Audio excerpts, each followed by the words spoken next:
Nosso Senhor e Salvador Jesus Cristo seja com todos. Eu louvo a Deus aqui nesta manhã. Passei uma noite bem, graças a Deus. Eu estou bem melhor da cirurgia que eu fiz de catarata desse olho, já estou enxergando, tá? Já posso ler, não tanto, mas graças a Deus, né?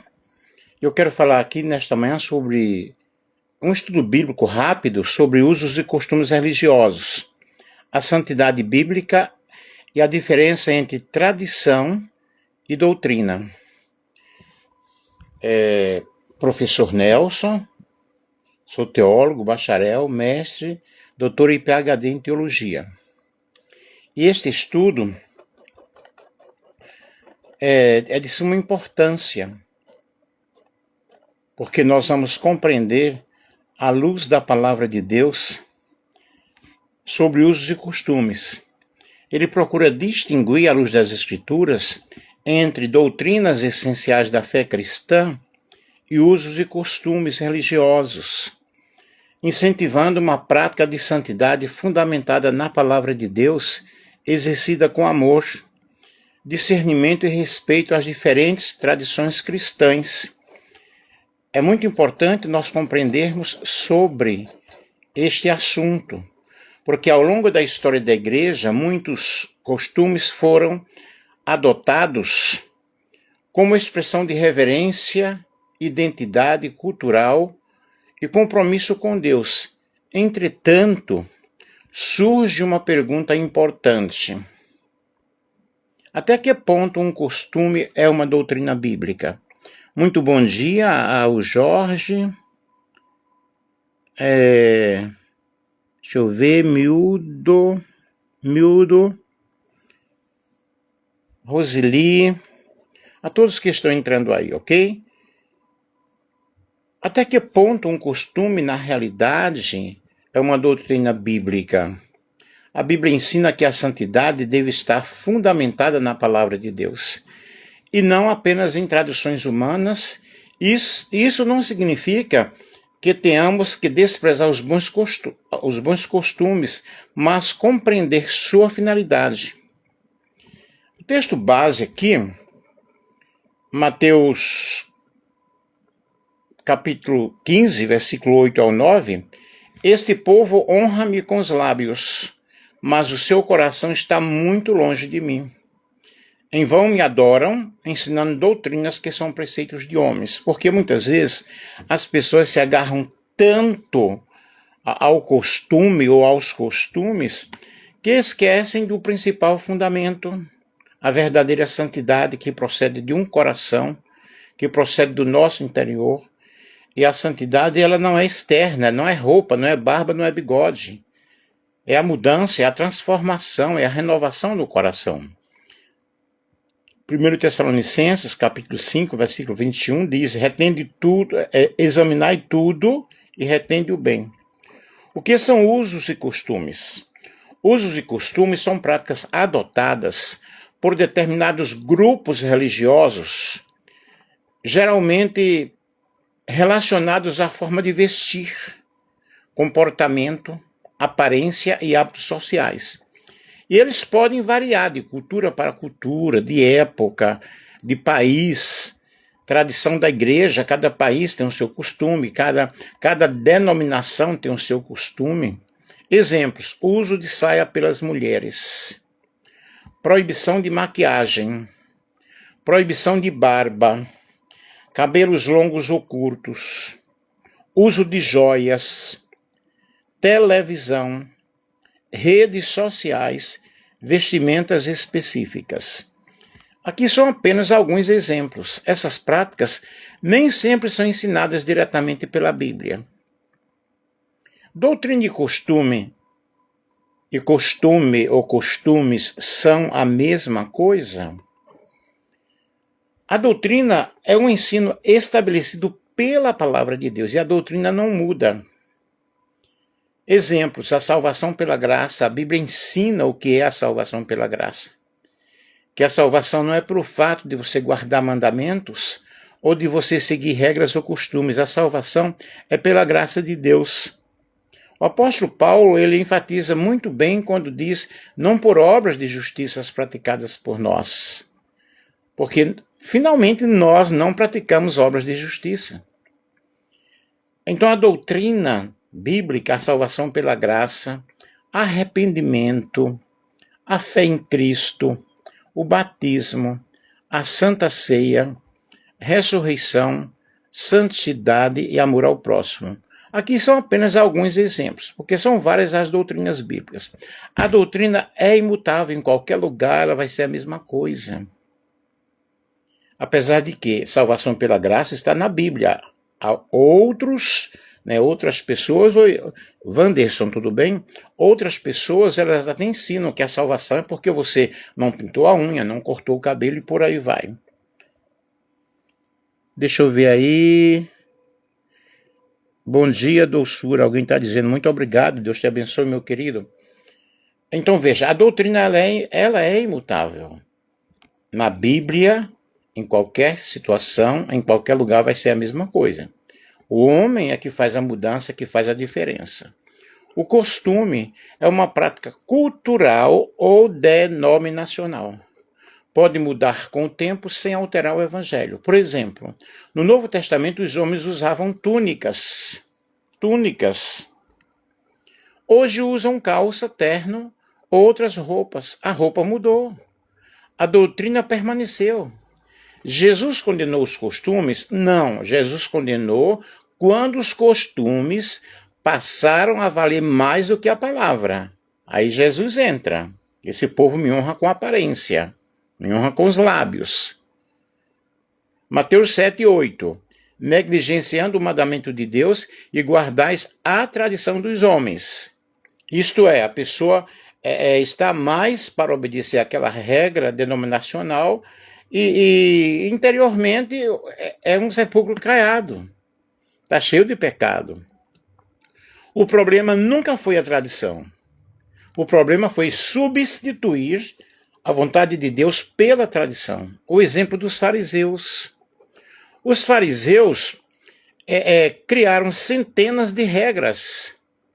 Jesus mostrou que muitas delas eram humanas. Viu, Diógenes? Muitas regras eram humanas. Eles davam mais importância à aparência, aos rituais, às cerimônias, mas negligenciavam misericórdia, a justiça, o amor, a verdade. Mateus capítulo 3, versículo 23. Por exemplo, Jesus, como um verdadeiro judeu, Jesus guardou o sábado. Jesus não transgrediu o sábado. Mas, para os fariseus, Jesus transgredia, porque Jesus curava dia de sábado e não podia. Observe aqui. E onde está o amor e a misericórdia? Vejamos, pois, a importância dos bons costumes. Embora não seja doutrina, os bons costumes possuem valor. Eles ajudam a preservar o testemunho, evitar escândalos, promover respeito, fortalecer a identidade cristã e demonstrar reverência. Paulo ensinou: todas as coisas me são lícitas, mas nem todas convêm. 1 Coríntios 10, versículo 23. O princípio da modéstia. A Bíblia não determina um modelo único de roupa, ela estabelece princípios. 1 Timóteo, capítulo 2, versículo 9, que as mulheres se ataviem em traje decente com modéstia e bom senso. Aqui entra a modéstia, aqui entra o bom senso, aqui entra o respeito.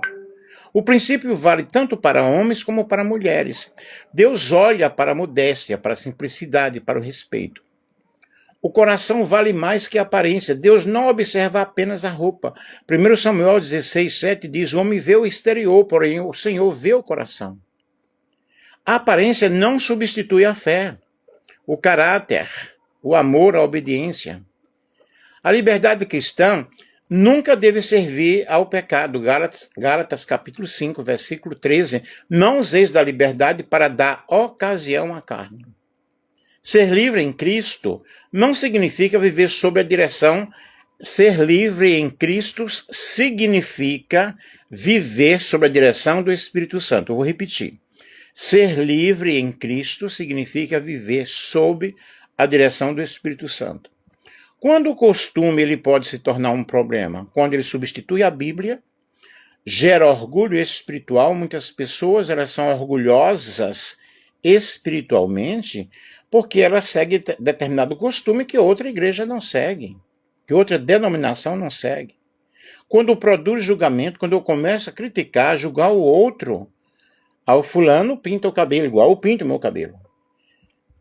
Veja aí o pastor Nelson, o professor Nelson, como ele usa bigode. Então a pessoa começa a criticar, começa a julgar, produz um julgamento. Divide a igreja ou afasta as pessoas de Cristo. Romanos capítulo 14 ensina que devemos respeitar diferenças em questões secundárias. O que nós precisamos é o equilíbrio bíblico. O cristão deve evitar dois extremos: o liberalismo, posso fazer qualquer coisa, ou o legalismo, que quem não segue minhas regras não é salvo. Lembro-me de uma época que eu ia ser excluído da igreja, naquela época, porque eu usava costeleta enorme e bigode. A minha costeleta era aqui, ó. Houve uma época de costeleta assim. E quando eu vi que eu ia ser excluído, eu tirei o bigode e tirei a costeleta. Diminuí, né? Então vejam bem. A Bíblia, isso é legalismo. E a Bíblia nos ensina o equilíbrio. A verdadeira santidade nasce do novo nascimento, de uma transformação interior e da ação do Espírito Santo. Não adianta o fulano dizer não faça, não faça, não faça, se o meu coração, se em meu coração eu quero fazer. E a verdadeira santidade, ela aparece em amor, em humildade, honestidade, perdão, pureza e serviço. Como devo fazer isso para a igreja atual? Quais são as aplicações para a igreja atual? Valorize a palavra acima das tradições. Respeite os bons costumes de sua comunidade quando não contradizem a Bíblia. Evite transformar preferências em mandamentos divinos. Pratique a modéstia e o bom testemunho. Não julgue as pessoas, ame as pessoas. Lembre-se de que a santidade começa no coração e não se reflete em nosso comportamento. Usos e costumes, queridos, têm seu lugar na vida da igreja como expressões culturais e disciplina comunitária. Entretanto, não deve ocupar o lugar da doutrina revelada nas Escrituras. O cristão maduro, ele sabe distinguir entre princípios eternos e práticas culturais. A verdadeira fé manifesta-se em uma vida transformada pelo Espírito Santo, marcada pelo amor, pela santidade e pela obediência à palavra de Deus. Como afirmou o apóstolo Paulo, porque o reino de Deus não é comida e nem bebida, mas justiça, paz e alegria no Espírito Santo. Romanos 14, versículo 17. Dá para vocês compreenderem realmente aí sobre usos e costumes? E o que eu preciso é ter um coração transformado pela palavra de Deus. E examinar a palavra de Deus. A doutrina, ela é bíblica, o costume, ele é local. O costume, ele é cultural. E nós não podemos medir a espiritualidade do outro pelo fato dele usar uma bermuda, dele usar apenas paletó e gravata, ok? E como eu expliquei desde o início, que as vestimentas antes, na realidade, eram túnicas. E cada lugar tem a sua vestimenta, tem a sua forma de ser, não é? E o que eu preciso realmente é ter um coração transformado, um coração modificado pela palavra de Deus. E o legalismo, ele nos afasta de Deus, porque a pessoa, ela fica tão legalista. Deixa eu falar um pouquinho sobre isso. A pessoa fica tão legalista, tão presa, que ela esquece a graça de Cristo. E a graça de Cristo, ela é maior que as regras humanas. Se alguém quiser comentar aí, pode comentar, ok? Dentro do assunto. Efésios 2, 8 a 9 diz, porque pela graça sois salvos, mediante a fé. E isto não vem de vós, é dom de Deus, não das obras, para que ninguém se glorie. Então, não são obras de justiças praticadas por nós. Eu não posso gloriar-me, porque se eu não erro em uma coisa, eu vou errar em outra. Estai, pois, firmes na liberdade com que Cristo vos libertou, e não vos submetais de novo ao jugo da escravidão. Legalismo é escravidão. Todo sistema religioso são doutrinas de homens legalistas. Marco Araújo, de onde você é, querido? Concordo completamente contigo, querido. Todo sistema religioso coloca muitas coisas além da palavra. Com certeza. Entendeu? Com certeza, concordo completamente contigo. Então vejam bem, Cristo nos libertou. Nós não podemos estar submetidos. Por exemplo, eu vou à praia, eu coloco uma roupa de praia. Eu não vou... Tem uns que usam bermuda, tá? Eu coloco realmente sunga de praia. Eu uso bermuda. Sou muito criticado por isso. Porém, eu não devo viver de acordo com a opinião de outros. Eu devo ter a minha própria personalidade. E um dos maiores desafios enfrentados pela igreja desde os tempos apostólicos é o legalismo. Embora muitas vezes se apresente como zelo pela santidade, o legalismo pode transformar a fé em um conjunto de regras humanas, obscurecendo a graça de Deus revelada em Jesus Cristo. E a santidade bíblica não é o fruto da simples observância de normas externas, mas da transformação interior produzida pelo Espírito Santo. Quando regras humanas elas ocupam o lugar da palavra de Deus e da graça, o relacionamento com Deus é substituído pela religiosidade e medo. Lembro-me, quando eu era jovem, eu usava meu cabelo assim, ó. Esqueci como chama agora. Reparti aqui. E lembro-me uma vez, quando eu cheguei na igreja, que a irmã me criticou pelo fato de eu pintar meu cabelo, de eu colocar o meu cabelo assim. Teria que ser assim. Observem, isso é um legalismo muito forte, um legalismo muito grande. O que é o legalismo? Muito obrigado aí, viu, Marcos, pela sua contribuição. O legalismo é a crença de que a aceitação diante de Deus depende da observância de leis, tradições ou costumes humanos e não da graça de Cristo. No meu canal no YouTube, que é Nelson Alves de Andrade, tem muitos estudos falando sobre o legalismo. Você pode entrar lá. O legalista geralmente mede a espiritualidade pela aparência. Como, por exemplo, barba era terminantemente proibida. Proibia-se usar barba. Lembro-me que eu cantava no coral da igreja e tinha um irmão que ele tinha grandes inflamações quando ele tirava a barba. Era complicado. Nossa, como aquele irmão sofria. Como ele sofria. Porque as pessoas mediam a espiritualidade daquele servo de Deus pelo fato de que ele usava barba. O legalismo ele julga os outros por regras não estabelecidas nas Escrituras. Confunde costumes religiosos com doutrina bíblica, o que eu já expliquei para vocês, o que é um costume religioso e o que é uma doutrina bíblica. Acredita que o cumprimento de normas garante a maior favor diante de Deus. O legalismo não promove verdadeira santidade. Ele promove orgulho espiritual e culpa constante. Jesus ele confrontou o legalismo. Durante seu ministério, Jesus enfrentou repetidamente os líderes religiosos que valorizavam mais as tradições do que a vontade de Deus. Mateus capítulo 15, versículo 8 ao 9.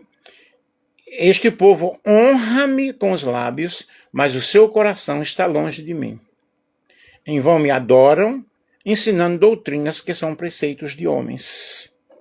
Os fariseus, eles eram super rigorosos na observância de inúmeras regras, mas negligenciavam aquilo que Deus considerava essencial. Em Mateus capítulo 23, e o versículo 23 diz: ai de vós, porque dais o dízimo e tendes negligenciado os preceitos mais importantes da lei, a justiça, a misericórdia e a fidelidade. Jesus ele não condenou a observância à lei de Deus, mas a substituição dos mandamentos divinos por tradições humanas e hipocrisia religiosa. O legalismo, ele produz religiosidade, não transformação. Uma pessoa pode frequentar todos os cultos, seguir rigorosamente os costumes da igreja, vestir-se conforme determinado por sua comunidade religiosa, participar de todas as atividades religiosas. Ainda assim, ela pode permanecer sem amor, sem misericórdia e sem perdão. E está distante de Deus. Sem humildade, a verdadeira transformação ela começa no coração. Vocês observem aí o legalismo religioso, por exemplo, nós observamos na parábola do bom samaritano. Aquele judeu que estava moribundo, caído lá na estrada, ele foi socorrido por quem? Por um samaritano. Passa o religioso, a cúpula religiosa passa por ali e não atende. Por quê? O judeu não se comunica com o samaritano. Eles não queriam se envolver. Eles observavam a lei e o amor. Queridos, a salvação, ela é pela graça. O ensino central do Novo Testamento é claro, porque pela graça sois salvos. Efésios capítulo 2, versículo 8 a 9. Nenhuma boa obra, nenhum costume religioso ou disciplina pessoal pode comprar a salvação. As boas obras são consequências da fé, não sua causa. E Cristo libertou seus seguidores do peso da tentativa de alcançar a justiça por meio das obras da lei. Aí nós temos a liberdade cristã. Estai, pois, firmes na liberdade com que Cristo vos libertou. Gálatas capítulo 5, versículo 1. Essa liberdade, porém, não há licença para nós pecarmos. É liberdade para viver em obediência a Deus, por amor e não por medo. Vejamos aqui os perigos do legalismo. O legalismo pode afastar pessoas da igreja, gerar sentimentos constantes de culpa, criar divisões entre irmãos, alimentar o orgulho espiritual, ou seja, sufocar a alegria da salvação e colocar tradições acima das escrituras. Quando isso ocorre, a religião perde sua essência e deixa de refletir o caráter de Cristo. O que é a verdadeira santidade? A santidade ensinada pela Bíblia nasce da comunhão com Deus e da ação do Espírito Santo. Manifesta-se através do amor, da humildade, da misericórdia, da justiça, da fidelidade, do domínio próprio e da pureza de coração. Essas virtudes não podem ser produzidas apenas por regras externas. As regras externas nos condenam. Vejamos aqui a diferença entre obediência e legalismo. Obediência bíblica nasce do amor de Deus, está fundamentada nas Escrituras, produz humildade e glorifica a Cristo. O legalismo nasce do medo e do orgulho. Fundamenta-se em regras humanas, produz julgamento e condenação e exalta o esforço humano. Como nós devemos evitar o legalismo? Estude as Escrituras com profundidade. Faça distinção entre doutrina bíblica e tradição humana. Pratique a verdade com amor. Não julgue a espiritualidade apenas pela aparência. Lembre-se de que todos dependem da graça de Deus. Permita que o Espírito Santo transforme o seu coração diariamente. Eu quero ter o meu coração transformado cada dia. E o legalismo, ele afasta as pessoas de Deus, quando substitui a graça pela confiança em regras humanas e quando transforma costumes em condição para a salvação ou medida absoluta de espiritualidade. Entretanto, também é importante evitar o extremo oposto, desprezar a santidade e a obediência sob pretexto da liberdade cristã. O equilíbrio bíblico está em viver pela graça, obedecendo à palavra de Deus com um coração transformado pelo Espírito Santo. E quem nos convence do pecado, da justiça e do juízo é o Espírito Santo. A verdadeira santidade não é uma máscara religiosa, mas o fruto de uma vida rendida a Deus. Romanos 14 e 17, porque o reino de Deus não é comida e nem bebida, mas justiça e paz e alegria no Espírito Santo.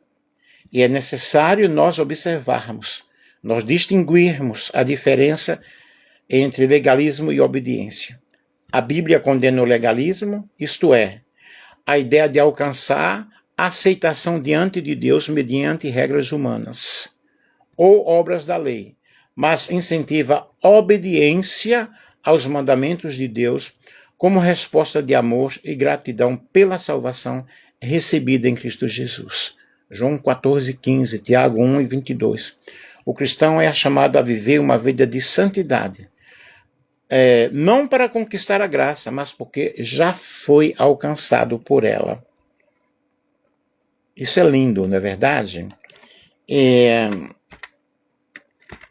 É muito importante, e que você tenha entendido o que nós passamos aí para você. Qual é o meu objetivo aqui? Trazer ensinamento da palavra de Deus, né? Vamos aqui às nossas considerações finais, costumes, doutrina e legalismo.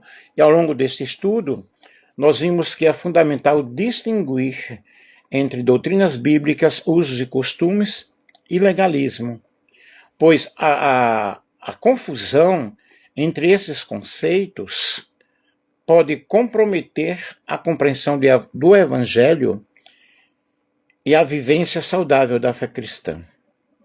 A doutrina é a verdade revelada por Deus através das Escrituras.